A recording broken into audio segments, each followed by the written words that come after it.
Captain டிவியை விலைக்கு வாங்கும் நடிகர் விஜய். புதிய கட்சி தொடங்கியுள்ள விஜய் தனக்கு கட்சிக்காக டிவி ஒன்றை ஆரம்பிக்கலாமா என்ற யோசனையை தொடங்கியிருக்கிறார். புதிதாக செயற்கைக்கோள் தொலைக்காட்சியை தொடங்குவது மிகப்பெரிய சிரமம் என்பதாலும் லைசன்ஸ் கிடைப்பதிலும் சிக்கல் ஏற்படலாம் என்பதாலும் ஏற்கனவே இருக்கும் தொலைக்காட்சி ஒன்றை வாங்க அவர் திட்டமிட்டிருந்தார்.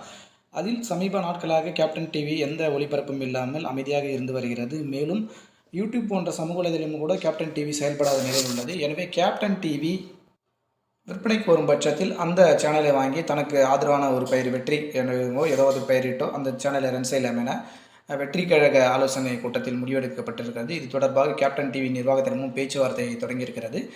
பல மாதங்களாக கேப்டன் டிவியில் எந்த ஒரு புதிய ஒளிபரப்பும் இல்லாமல் அந்த சேனல் அப்படியே கிடப்பில் கிடைக்கிறது. எனவே புதியதாக ஒரு சேனலை தொடங்குவதை விட ஏற்கனவே உள்ள அந்த டெக்னாலஜிகளை பயன்படுத்தி அந்த சேனலை ரன் செய்துள்ளோம் என விஜய் நினைக்கிறார். எனவே கேப்டன் டிவி விரைவில் வாங்கி அதில் தமிழக வெற்றி கழகத்தின் நிகழ்ச்சிகள் மற்றும் ஒளிபரப்புகளை ஒளிபரப்ப திட்டமிட்டுள்ளார்.